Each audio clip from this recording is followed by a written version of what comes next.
From telegraphs to TVs, coin-operated jukeboxes, and calculators, Bruce Phillips' home-based museum of vintage electronics spans centuries. This is an early pre-Civil War dynamo, and if you were a doctor or a dentist, you had your patient hold on to these, you had your assistant turn this crank, and they got a reasonably decent shock, not going to hurt them, but if they were drilling into your tooth, there was no anesthesia, no ether or anything back then, and this was the best you got. After this, probably the first thing people recognize are telegraphs.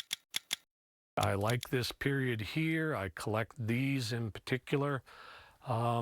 As you broached from here, you went to telephone. It brings back your past. It brings back, I always talk about it as it's history, it's art, and it's technology. And I said, I love all three of those.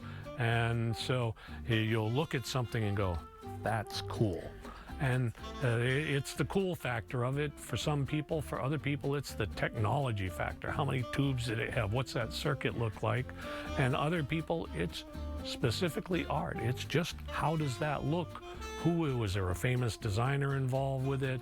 You know, how was that made? Was it the first one out there? So there's a plethora of different reasons why people like this stuff.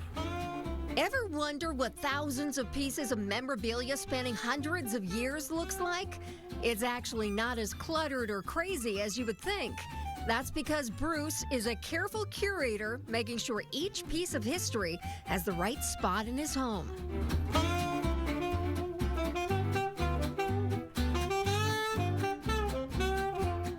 I collect things for the technology, for the art, and for the look. And the look is what sells me more than anything else. I mean, there's plenty of TV sets out there that are just boxes that unfortunately nobody cares about anymore. But when you look at this, you go, that's an interesting TV. Streamed them myself, believe it or not. We first introduced you to Bruce back in 2013 when he showed us his extensive collection of vintage radios. This is the World Series Roger Maris Mickey Mantle.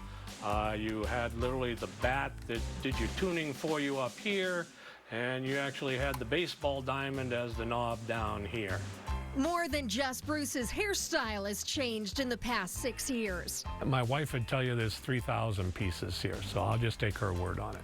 I have to get this out there. There are less now than they were 6 years ago when you were here. His focus has changed too. What I also noticed was when I spoke the word antique radio to a young kid, I couldn't get him to look up from his cell phone. But if I said vintage electronics, he'd go, well, what do you got, records or hi-fi? Or so as that went on, I realized that we should change from an antique radio club to a vintage electronics club. Telephone's another favorite in the vintage electronics line. Most people recognize an old phone like this.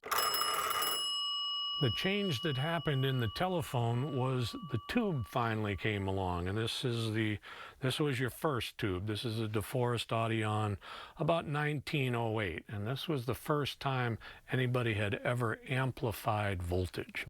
The New England Vintage Electronics Club has about 400 members, and they love to get together to swap stories and treasures. Another one of my favorites is microphones. I just love these because every microphone I see, I think of how many people talked into it and who were the important people, who was doing the news. Some of these are from news stations like WMUR. The story is the best part. I mean, my father was a big history guy, and you know, we went all over the country looking at historical places. To me, this is history along with technology, along with art. That combination of the three is what I love. He says it's hard to pick a favorite, but he's particularly fond of this rare find. This was called the Radio Nurse, and it came out right after the Lindbergh kidnappings because people were concerned people were going to come in and steal their babies. So this was made as the monitor. The part I enjoy about this is this was designed by a famous designer Noguchi. Noguchi was an excellent designer. Unfortunately, at the time, he was Japanese American, and a lot of people frowned on that after Pearl Harbor, to the extent that they would take these, pick them up, and smash them in the streets to prove they had no interest in Japanese Americans. So we've gone beyond that now, and again, one of the best designers of the mid-century was Mr. Noguchi. Bruce loves to educate people. Spend a day with him and you realize you're just scratching the surface of his vintage electronics knowledge. I was an electrical designer for years. You know, these things came from being very primitive to very worthwhile and worked their way until kids could have one of these in their hand. So one of my favorite phonographs is this one here, and it's a beautiful record player AM shortwave radio combination made by Braun in the late 50s, early 60s. It's a beautiful design of form and function. There's nothing here that's not needed. The aesthetics are awesome. And this was a design done by Dieter Rams, who was the leader in the minimalistic movements. So as years went on and Steve Jobs started to put together the original iPod, he followed Dieter Rams' concepts in no more than's necessary, no big knobs. As Bruce gets older and starts to pass his collection on, it's important to him to find the right home for his pieces. A home that will love, appreciate, and pass on their story to generations to come. I love this old stuff. I'm getting older, and you know, I know that I'm just a caretaker of this stuff. I don't own any of it.